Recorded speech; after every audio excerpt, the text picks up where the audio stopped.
Welcome to Reporter's Notebook, where we talk to the Washington Examiner's top journalists about the stories breaking on their beats. I'm Jim Antle. I'm joined today by defense reporter Mike Brest. Mike, we've had a lot of controversy over the status of WNBA star Brittney Griner, her detention in Russia. There have been some developments on that story, as well as a lot of pressure for the Biden administration to secure her release. Where do things stand right now? So earlier today, Brittney Griner pled guilty in a Russian court to possession of these vape cartridges that sort of started this whole thing back in February when she was detained. And so even though she pled guilty, the State Department reiterated today that they consider her to be wrongfully detained. They declined to go into specific details as to why they believe she's wrongfully detained, whether that's trumped up charges, overcharging. We really aren't sure, and they're really keeping a tight lip on this for policy's sake. Right. And they don't want details getting out that could possibly compromise her well-being moving forward. Right. And so she's pled guilty, but at the same time, back in the States, her wife, her agent, the WNBA, athletes across sports have spoken up even louder in recent days regarding her well-being as her case plays on. And so the administration has been under even more pressure than before to get her home and to even speak to Brittney's wife, Sherelle. And so they had that conversation. President Biden even wrote a letter to Brittney that the U.S. Embassy in Russia said she got during the court in court today. Right. But there was that good deed didn't go unpunished for the Biden administration, because there were a number of family members of other Americans who were detained abroad who felt slighted by this. For example, Elizabeth Whelan, who is the sister of Paul Whelan, who's also detained in Russia. Who you interviewed for the Examiner. Spoke to me and mentioned that she was really frustrated by the administration because they spoke and did all of this outreach for Brittney, and that wasn't reciprocated for her, Paul, or any of the other Americans who are wrongfully detained abroad. And we only know what Elizabeth thinks, though a bunch of other family members of other detainees showed solidarity with her thoughts and feelings on social media.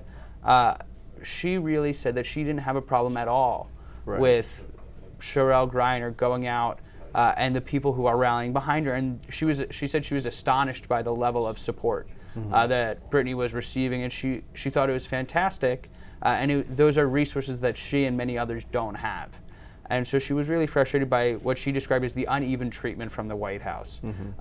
Now it'll be interesting to see moving forward, given how much attention Brittney has received and the timeliness of her case, how this will play out and what the administration will do as it relates to these other families. So obviously it does raise some interesting questions, because there are domestic political considerations. You know, there are people who said that Brittney Griner was not receiving the appropriate amount of attention based on her sexual orientation, based on her race, based on her gender, people comparing her to maybe what we would have done, the United States government, that is, if LeBron James were being wrongfully detained by the Russians.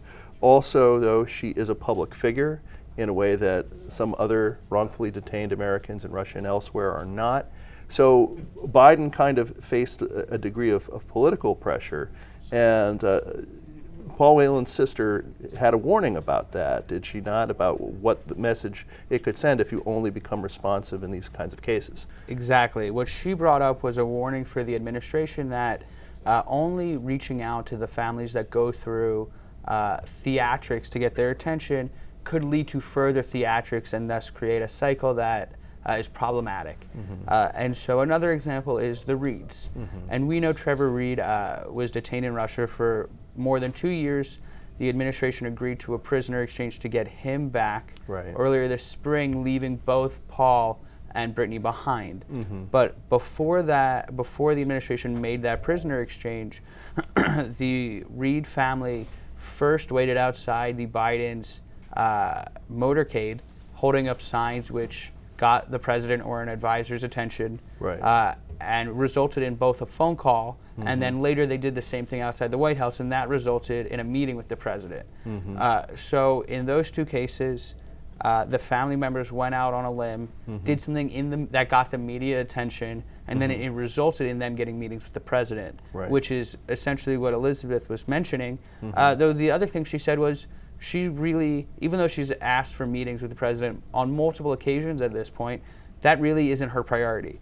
She specifically said she would rather the president be working to get her brother home than to be holding her hand, is how she phrased it. And so I think that is really telling for at least her mindset, where she wants equal treatment, but doesn't require the day-to-day hand-holding that maybe some other families are looking for. But it does, now the administration has said the reason that they prioritize Trevor Reed is because of imminent health concerns. Absolutely, that's the other thing. But obviously it does raise the possibility that political pressure on the administration can get different people prioritized in different ways. Absolutely. So there are some updates of Russia's progress or lack thereof in Ukraine. We've seen interesting development in recent days. Talk a little bit about where things stand. So the Russians have made some success in the Donbass, which we know is the location of the war for the most part for the last couple months now. And so generally speaking, in this fighting, it's been very incremental. And so that's how both sides have sort of characterized it, as well as the Pentagon. And so there are limited steps that each side is conquering on a given basis. But earlier this week, we heard President Putin and Russian military leaders say they were going to take a quick pause so that their troops can relax, recover, catch their breath, and then re-engage in the fighting. And this is actually somewhat important because it's the first time, according to the Institute for the Study of War, since the invasion began, that the Russian military is not claiming territory is being gained over the last couple days. And so it really shows the level of attrition that they've reached, and they are presenting it as something that can be fixed with a couple days. So another think tank has had a recommendation based on their own analysis of how maybe the West could look beyond NATO allies to be a source of armaments for Ukraine, and to specifically maybe give the Ukrainians more access to Russian-made weaponry. That last part is the key of the whole conversation.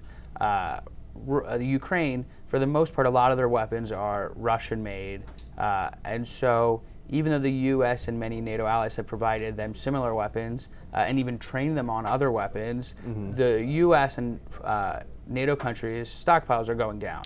So as a solution, the Freedom for the Defense of Democracy came up with this whole database and found that there are 23 countries that have shown public support for Ukraine that aren't in NATO, who have these same weapons that are Russian-made. And so FTD's proposal was that the U.S. and NATO allies communicate with these 23 countries, and they narrowed it down to 6 even further that have shown an extra level of support for Ukraine, going above and beyond, who may be interested in, with some support from the U.S., be willing to provide these weapons for Ukraine.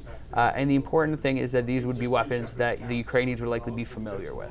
So is the greater concern the status of Western stockpiles, that they're being depleted, or is it the training that is required to use Western-supplied weapons? From what I'm hearing, at this point, the trainings are going pretty smoothly, and they're happening not in Ukraine but in neighboring countries, and they're being trained on multiple different weapons, and they're going smoothly, but at the same time, the stockpiles are getting depleted. There have been 14 now drawdowns, and the drawdown packages that the president authorizes come from the U.S. stockpiles in particular.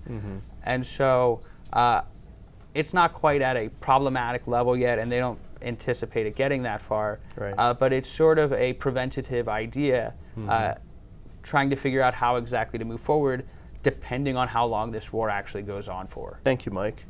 You can read Mike and the rest of our national security team's coverage at washingtonexaminer.com.